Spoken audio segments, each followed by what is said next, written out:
बिस्मिल्लाहिर्रहमानिर्रहीम। हमारा आज का टॉपिक है three phase full wave control rectification. इसमें रेजिस्टिव और RL दोनों लोड्स पे हम परफॉर्म करके देखेंगे कि किस तरह के रिज़ल्ट्स जो हैं वो आते हैं। तो सबसे पहले हमें पता होना चाहिए कि थ्री फेज़ फुल कंट्रोल जो रेक्टिफायर है वो तो होता किस टाइप का, उसमें कौन से कंपोनेंट्स होते हैं। तो ये एक सिंपल सी फिगर बनी हुई है three phase full control rectifier की। इसमें 6 थायरिस्टर्स जो हैं वो यूज़ हुए हैं और थ्री फेज़ जो वोल्टेज सप्लाई है वो इधर हमने कनेक्ट की हुई है। इसका देखते हैं ज़रा। ये है three phase full control rectifier. तो ये जो 3 थायरिस्टर्स हैं ऊपर वाले 1, 3 और 5, ये पॉजिटिव जो साइकिल्स होंगे उसके लिए और नेगेटिव साइकिल्स के लिए जो नीचे वाले थायरिस्टर्स लगे हुए हैं वो। तो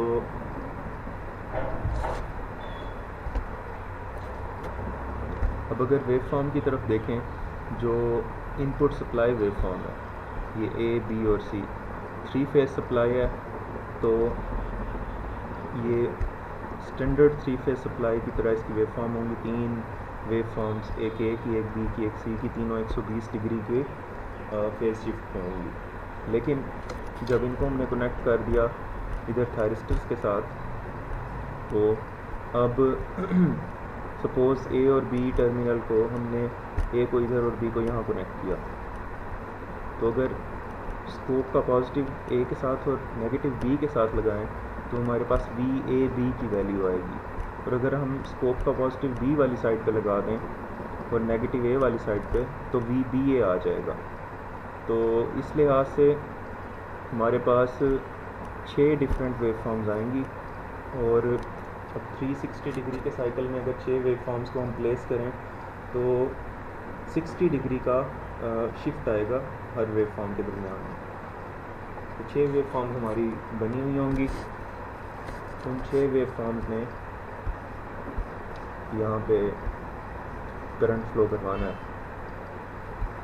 अब इसका मतलब ये है कि एक फुल साइकिल के दौरान, मतलब 360 डिग्री के टाइम के दौरान 6 दफ़ा हमारी आउटपुट वोल्टेज की यहाँ पे पीक शो होगी। तो इसकी वेव फॉर्म देखते हैं। ये हमारे पास जो है वो वेव फॉर्म शो हो रही है जिसकी मैं बात कर रहा था। A, B, B, C, C, A, ये पूरी 6 की 6 वेव फॉर्म्स हैं। ऊपर टैग भी किया हुआ है, नज़र आ रहा है। तो अगर हम alpha is equals to 0 degree centigrade पे 0 डिग्री पे इसको फायरिंग एंगल प्रोवाइड करें तो इस तरह की आउटपुट हमारे पास आएगी। मतलब अल्फ़ा इज़ इक्वल्स टू 0 का ये मतलब हुआ कि VAB जो है इस जगह से स्टार्ट करेगा कंडक्ट करना, यहाँ से यहाँ तक कंडक्ट करेगा। उसके बाद इस पॉइंट पे नेक्स्ट AC कंडक्ट करेगा।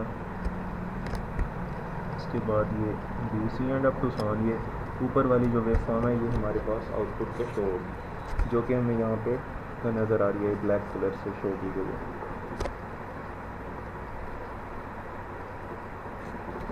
तो इसी तरह अगर हम फायरिंग एंगल चेंज करते हैं, लेट्स से हमने फायरिंग एंगल चेंज करके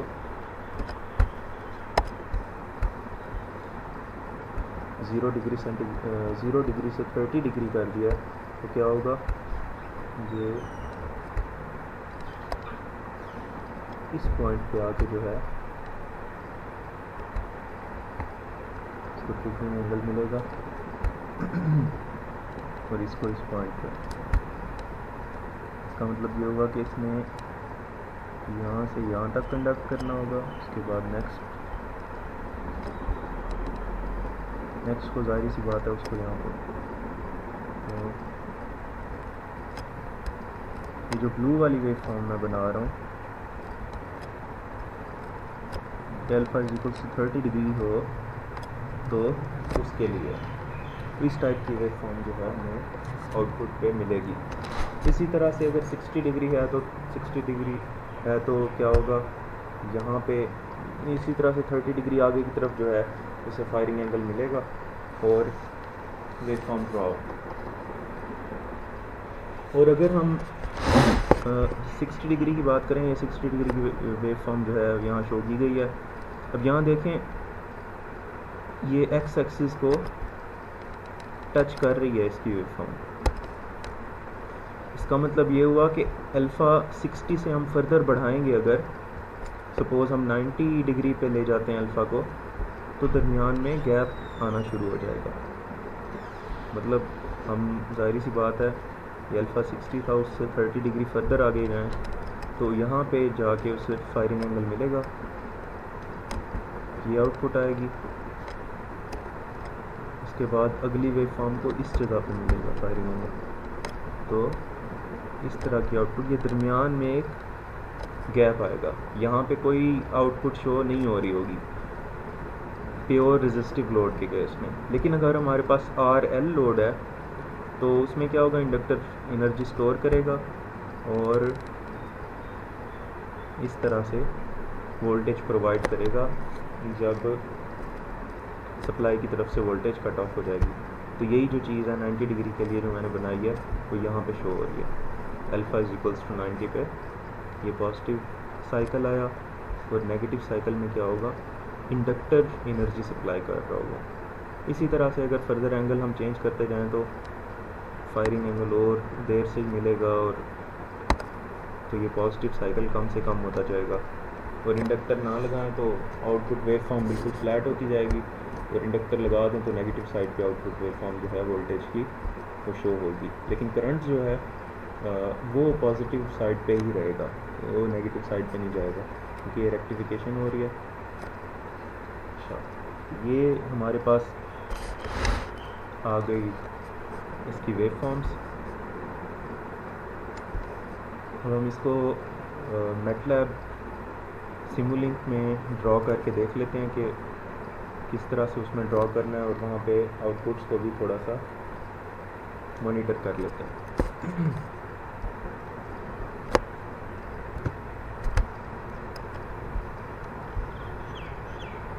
अच्छा, एक चीज़ और पहले, इससे पहले कि हम परफॉर्म करें, मैं एक चीज़ और आपको दिखाना चाहूँगा।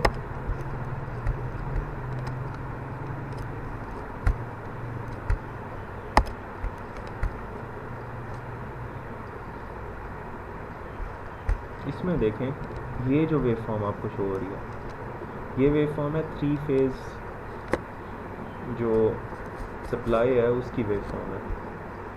मतलब 3 A B C जो 3 फेजेस हैं उनकी है, 120 डिग्री का फेज शिफ्ट है इसमें। उसके बाद जो नीचे वाली वेव फॉर्म है, ये वो है जो A B B C C A की वेव फॉर्म है। अब इसमें जो देखने वाली चीज़ है वो ये है कि जब हमारे पास इस पहली वेव फॉर्म को अल्फ़ा इज इक्वल्स टू, हम जिसे 0 डिग्री कह रहे हैं, उस पर जब ये ट्रिगर कर रही है, मतलब ये वाला जो पॉइंट है ये कब आ रहा है, अगर हम एक्स एक्सिस के लिहाज से देखें तो 0 से जब हम 30 डिग्री के ऊपर आ रहे हैं तब हम उस पॉइंट को रीच कर रहे हैं, जो कि basically alpha is equals to, alpha क्या है, इज इक्वल्स टू 0 है। इसका मतलब ये हुआ कि जब मैटलैब में हम जो पल्स जनरेटर है उसकी सेटिंग करेंगे तो अल्फ़ा इज इक्वल्स टू, जब 0 डिग्री सिलेक्ट करना होगा तब हम 30 डिग्री उसमें ऐड कर रहे होंगे, वो ये वाला 30 डिग्री होगा। उसको हम सिंपली, जैसे हमने हाफ वेव रेक्टिफिकेशन के केस में किया था, 3 phase half control rectification, sorry, उसके केस में किया था, एग्जैक्ट सेम हम करेंगे। तो ये जो तीनों हमारे पास वेव फॉर्म्स हैं, ये 120 डिग्री के गैप से जो है ट्रिगर होंगी अल्फ़ा इज इक्वल्स टू 0 के लिए। पहली वेव फॉर्म 30 डिग्री पे, दूसरी 150 पे और तीसरी 120 डिग्री पे। तो इसी तरह से हम जो है सेटिंग्स कर लेंगे। तो बना के देख लेते हैं मॉडल हम अपने पास इसका।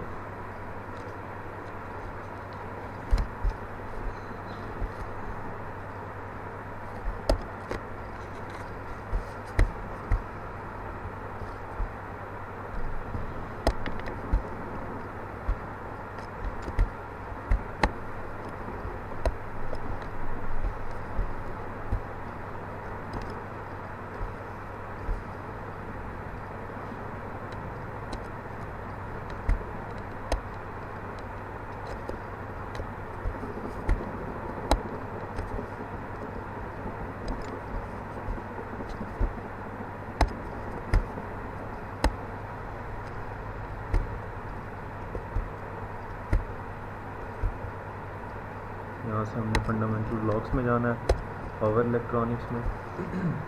इधर से हमें थायरिस्टर चाहिए होगा।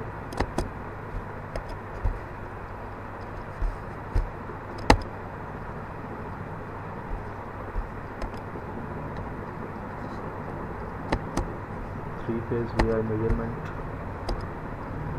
वोल्टेज मेजरमेंट,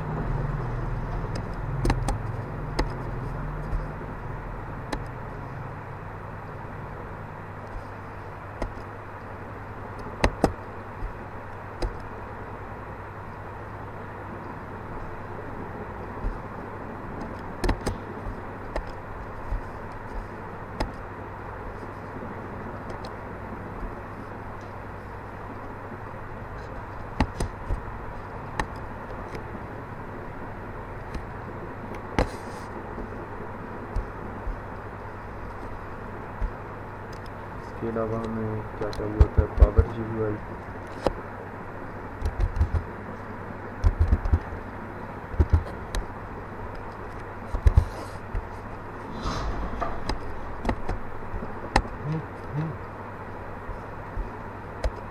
स्कोप चाहिए,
इसको अलग अलग कर लेते हैं।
ये इस टर्मिनल को हम यहाँ पे कनेक्ट करेंगे।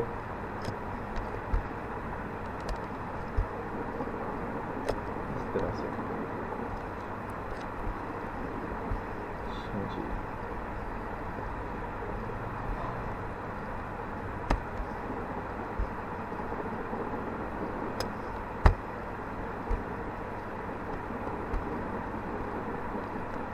पल्स जनरेटर जो है उसकी देख लेते हैं सेटिंग्स।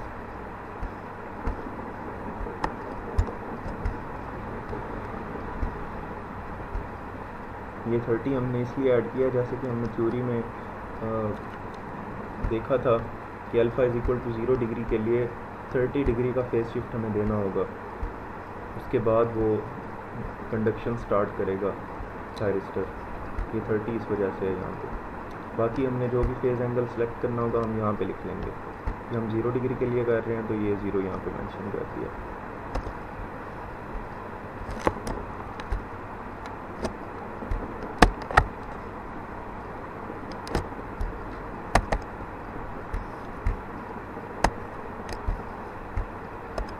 हम 20 डिग्री का फेज शिफ्ट देंगे। 50,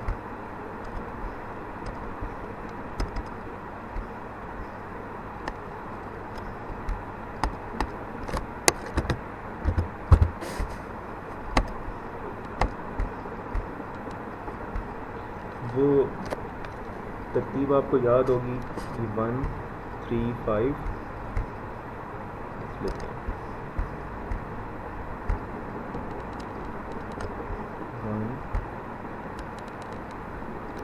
3 5 4 6 2। तो ये जो 1 और 2 हैं इनको हम एक पल्स जनरेटर के साथ कनेक्ट करेंगे।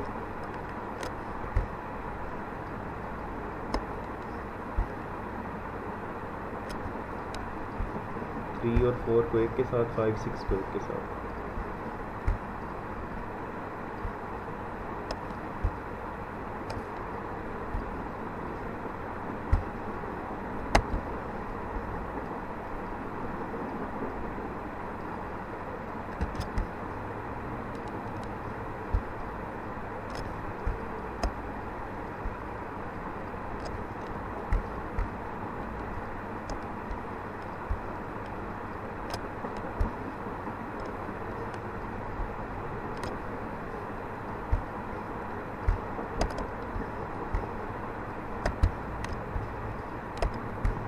ये हो गया कनेक्शन हमारा।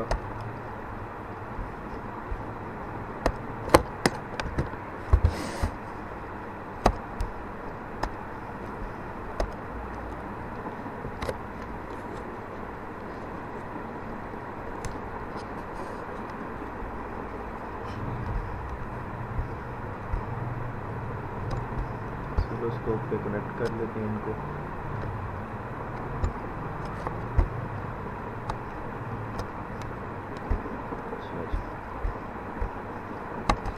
देख लेते हैं फ्रीक्वेंसी 50 है, ठीक है।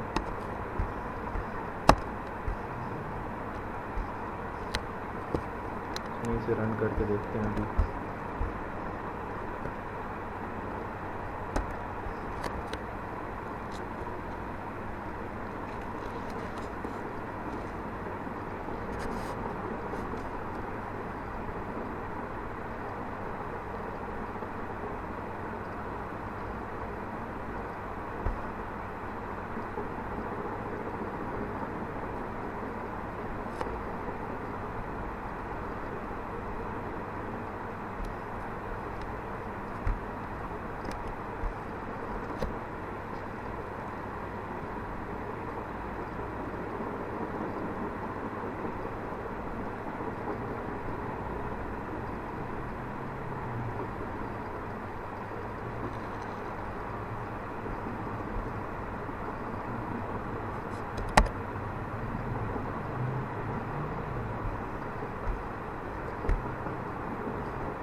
अच्छा, तो ये रिज़ल्ट्स आ गए।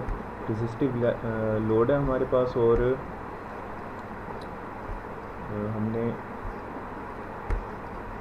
अल्फ़ा इज इक्वल्स टू 0 पे परफॉर्म किया अपना ये एक्सपेरिमेंट। अगर इसमें देखें यहाँ पे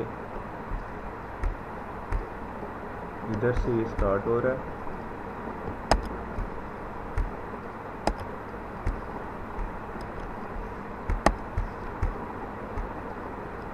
यहाँ से स्टार्ट हो रहा है, मतलब यहाँ से हमने इसे ट्रिगर करवाना स्टार्ट किया। अब ये यहाँ से लेकर यहाँ तक जो है इस वेव फॉर्म ने कंडक्ट करवाया, उससे नेक्स्ट अगली वेव फॉर्म में फिर नेक्स्ट, इसी तरह से 360 डिग्री में 6 दफ़ा इधर से लेकर अगर हम यहाँ तक की बात करें तो 1 2 3 4 5 6 6 पीक्स जो हैं वो हमारी आउटपुट में आएंगी और काफ़ी स्मूथ किस्म की आउटपुट हमें यहाँ पे नज़र आ रही है। अगर हम एंगल चेंज करेंगे तो जैसे हमने पहले डिस्कस किया उसी तरह से रिज़ल्ट्स जो हैं वो वेरी करते जाएंगे। तो एंगल चेंज करके देखते हैं।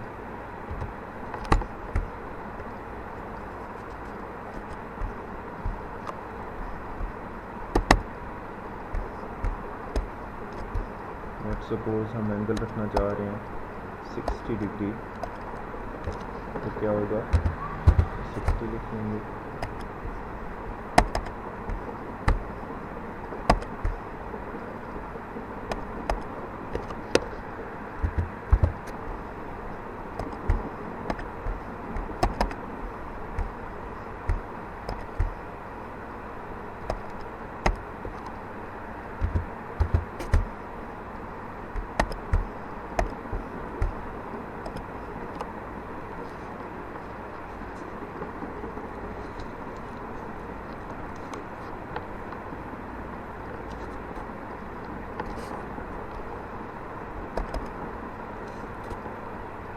ये 60 डिग्री के लिए हमारे पास रिज़ल्ट्स यहाँ पे शो हो रहे हैं। देखिए बिल्कुल जो एक्स एक्सिस है उसको ये टच कर रही है आउटपुट हमारी। इसका मतलब ये है कि फ़र्दर अगर हम एंगल बढ़ाएंगे तो यहाँ पे गैप्स आना शुरू हो जाएंगे।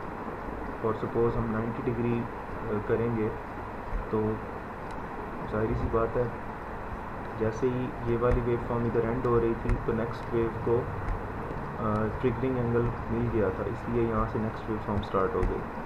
अगर ये यहाँ पे ख़त्म हो रही हो और नेक्स्ट वेव फॉर्म को इस पॉइंट पे आके ट्रिगर करवाएं तो ये दरमियान का जो होगा गैप शो होगा। करके देख लेते हैं।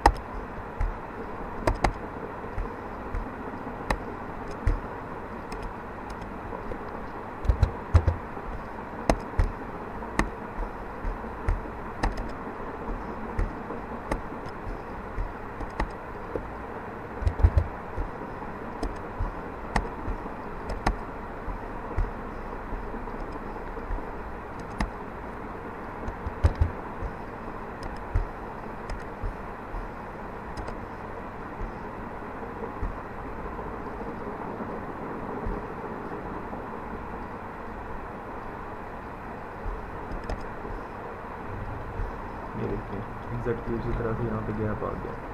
ठीक है, ये था रेजिस्टिव लोड का केस। अब हम इसको RL लोड बना लेते हैं। हम हायर वैल्यू का इंडक्टर सेलेक्ट करते हैं ताकि हम यहाँ क्लियरली इसके जो इफेक्ट्स हैं वो देख सकें।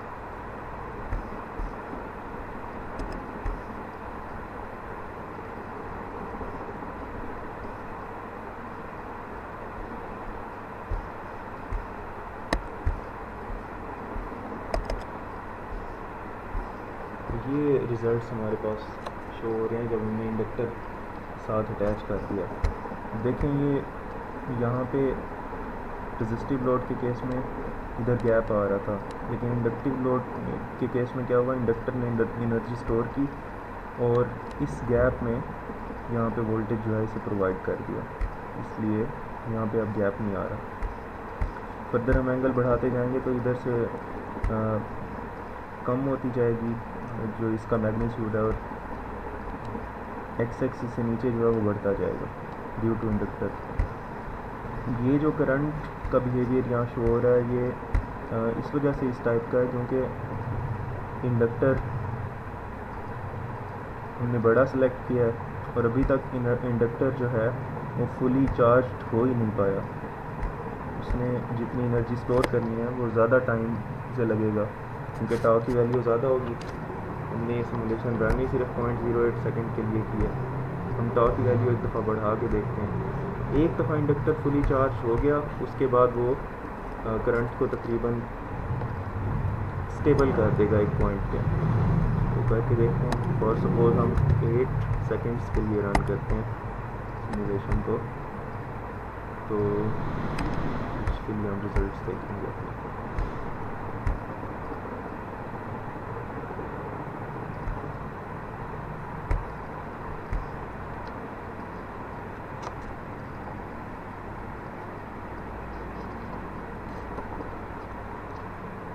थोड़ा टाइम लेगा।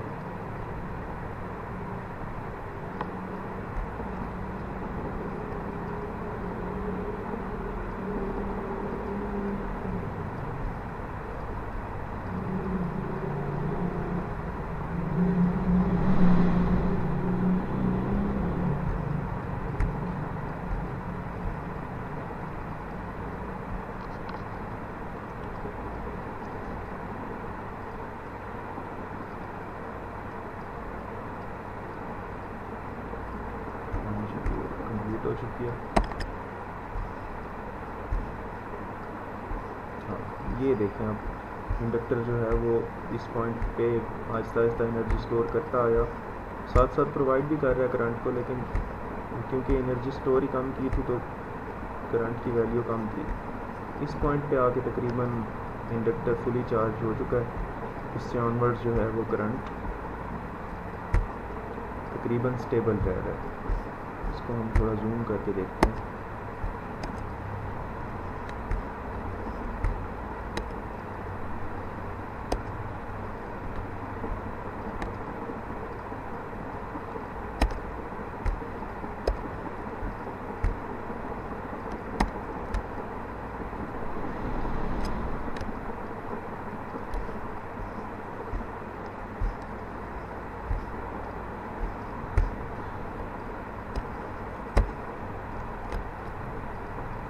जी, तो इसमें देखें एक्स एक्सिस से नीचे इंडक्टर एनर्जी प्रोवाइड कर रहा है वोल्टेज, और ये हमारी इनपुट वेव फॉर्म्स हैं, और ये जो वेव फॉर्म है ये करंट की है। और क्योंकि हमने काफ़ी हाई वैल्यू का इंडक्टर लगाया इसलिए करंट की जो है हमें बिल्कुल ही स्मूथ कांस्टेंट करंट जो है हमें मिल रहा है। तो इस तरह से आपने सारे केसेस जो हैं वो परफॉर्म करने हैं डिफरेंट एंगल्स पे। तो उम्मीद है आपको कोई इसमें मुश्किल पेश नहीं आएगी। ठीक है, गुड लक, अल्लाह हाफिज़।